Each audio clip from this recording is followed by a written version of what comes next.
Hey everybody, welcome to BrickVault. Today is another LEGO Top 10 MOCs episode where I show you guys the coolest custom creations I happen to see people building in LEGO bricks throughout this last week. Links to everybody I talk about and a whole lot more are in the description below if you want to check them out. And before we jump in, first I do want to say that the custom building instructions that have popped up in the web store come from the designer Gooby. The Defoliator deployment tank has a very unique and devastating artillery cannon on top of the modified AAT body. There's a lot of great details included here, a small interior, plus it's very strong and easy to handle. Getting instructions is always a great way to help support the channel and the designers we work with, and now let's check out the honorable mentions. From Dave Roberts, this is Star Sailor 8, and it's an incredibly smooth model that looks like it's made of basic pieces that you probably could have found 15 years ago. Still incredibly smooth build. From Marcus Roebler, this is 101 Bricks Bedtime Adventures. I hear the N64 Wave Race intro announcer voice every time I see this picture from Tyler. Jonas Graham got pretty creative with one of those dinghy pieces, making a smaller micro or midi-size sail ship. It's called Tomb Master. Here's a wonderful car design from Jonathan Elliott. Another digital progress pick from LDD Model Maker for that giant fig scale GR75. Ochre Jelly did Borat. Corvus Ariak MOCs has an HP Lovecraft tribute build in digital. And then one of the kings of building technique has a wonderfully simplified planetary surface with a great eye for proportions and color. I really like that the light bluish gray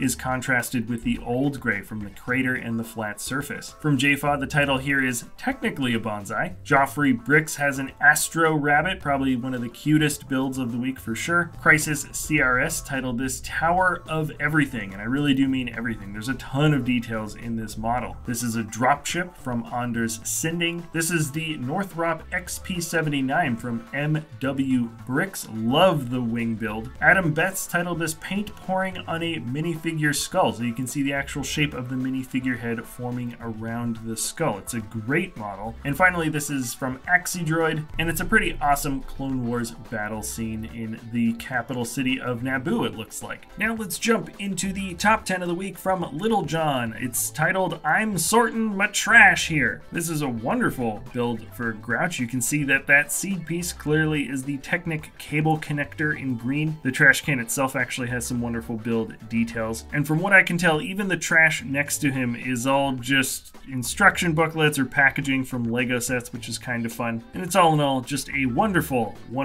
larger scale scene for this character. From Lasse Vestergard, this is Lego St. Basil's Cathedral. This is an Orthodox church in the red square of Moscow. The bright colors contrast extremely well. I really enjoy the spiral design technique that he used for the tops of the towers. The techniques look simple in places while very complex in others, depending on which part of the model you're looking at. It's an extremely striking bit of architecture, both in real life and in Lego bricks, and I would love to see something like this in real life someday. I couldn't help myself. The cultural relevancy of the builds from Ochre Jelly just cannot be ignored, and the techniques are pretty awesome right here. The technical title is Woman Yelling at Cat Eating Salad meme in Lego, and if you don't recognize these two images, then you must have been living under a rock. Some could argue that the meme might be dead by now, but this build is so good. I love the faces of the two women. The build for the pointing hand has a lot of animation to it. The cat's eyes are pretty funny with those little black tooth pieces. He even included the hand on the back of the chair, which is really fun. If you're looking for more fun, culturally relevant builds like this, Ochre Jelly is definitely a guy worth checking out. Remember, links to everybody I'm talking about are in the description below. And now number 7 is actually a second build from the designer LittleJohn. This is called the Lily Realm. You can also see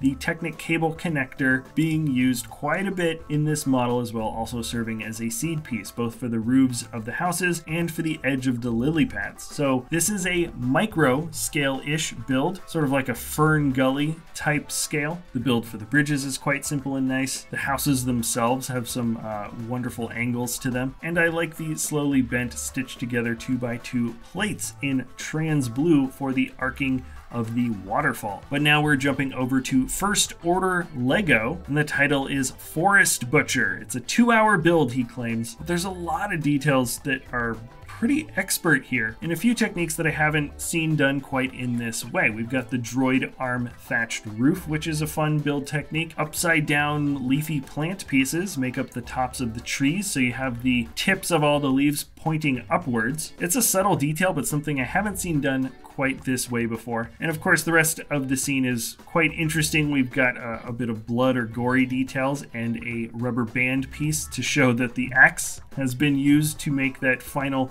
arm chopping off blow. Jayfa has the Chief Ironscale figure here. That spiky dark red piece that's used for both the shoulder pauldrons and the poofy sort of leg wrappings at the bottoms of the legs has a great way of really accentuating certain parts of this figure. The reference to sort of the Lego classic dragon is also pretty nice, with the almost hawk-like sized dragon sitting on his forearm. And despite quote-unquote some of the more simplistic construction for this figure, there's still a lot of animation, and this particular build still commands a lot of presence to it. Number 4, jumping down the list, is from H2 Brick, and it's a pretty dark scene. It's titled Cleansing of New Plympto. So these clone troopers might be doing something not so nice to these particular residents. Now, subject matter aside, there is a ton of stuff to appreciate about the building techniques for this model. The fact that we have this wonderful cross-section for the different layers of soil that cut down into the stand is a really interesting way to approach a build like this. You can even see how deep the rocks and grass go